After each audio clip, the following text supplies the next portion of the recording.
So hello dear students, today we are going to talk about the term business organization, that is व्यवसायिक संगठन इन हिंदी, जहां हमारा जो है पूरा फोकस टर्म ऑर्गेनाइजेशन को लेके होगा, ना कि टर्म बिजनेस को लेकर होगा।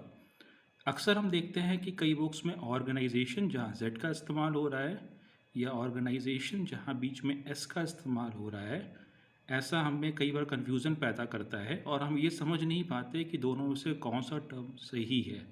ये पूरा वीडियो और पूरी स्लाइड जो है इसी टर्मिनोलॉजी को लेकर फोकस करती है, तो इसको हम लोग आगे देख के और समझते हैं। सो बेसिकली जैसे आप यहाँ पर देख पा रहे होंगे कि ऑर्गेनाइजेशन में यहाँ पर एस का इस्तेमाल है और नीचे वाले टर्म में जेड का इस्तेमाल है। तो क्या इनमें कोई डिफरेंस होता है?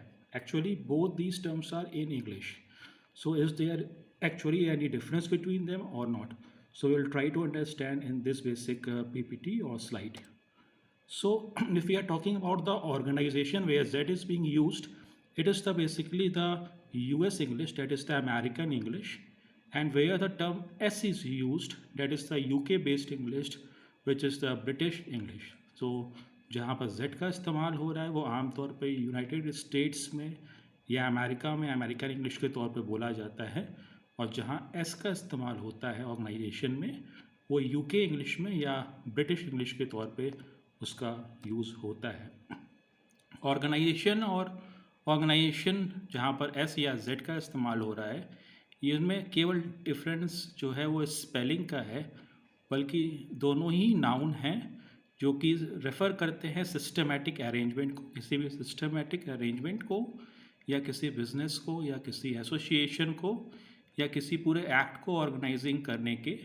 यहाँ पर हम उनकी भी बात करते हैं जो पर्सन्स इन्वॉल्व होते हैं, वो अपने किसी परफॉर्मेंस को लेकर, एक ऑब्जेक्टिव को लेकर अपने बिज़नेस को आगे मूव करते हैं। यहाँ पर हम ये देख रहे होंगे कि दोनों वर्ड हैं ये क्लोजली एसोसिएटेड हैं या रिलेट कर रहे हैं वर्ब से, that is organise and organise. ठीक है। The spelling varies depending on whether you are using UK और US English. तो डैट डिपेंड्स, अगर आप कौन सी इंग्लिश यूज़ कर रहे हैं, आप US इंग्लिश का यूज़ कर रहे हैं, UK इंग्लिश का यूज़ कर रहे हैं, पर दोनों ही टर्म अपने आप में बिल्कुल सही है, कहीं कोई गलती नहीं है।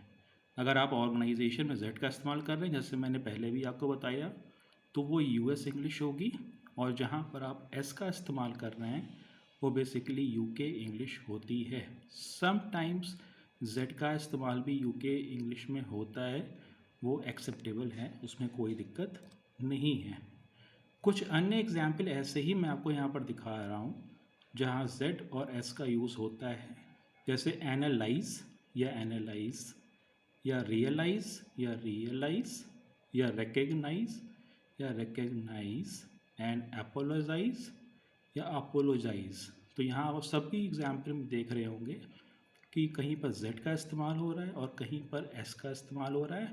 तो डैट सिंपली मीन्स कि both these terms were correct and there is no error, only the difference is between the English which we are going to use, either we are using the UK English और US English, but both these were absolutely correct. There is no error in these terminologies. So dear students, organize और organise वो भी सही है, और organisation जहाँ S का इस्तेमाल हो रहा है या ऑर्गेनाइजेशन जहाँ जेड का इस्तेमाल हो रहा है, वो दोनों ही सही हैं। तो इस चीज़ को हम लोग ध्यान रखकर अपने आगे की पढ़ाई जो कि बिज़नेस ऑर्गेनाइजेशन पे बेस्ड है उसको देखेंगे और पूरा करेंगे। थैंक यू, धन्यवाद।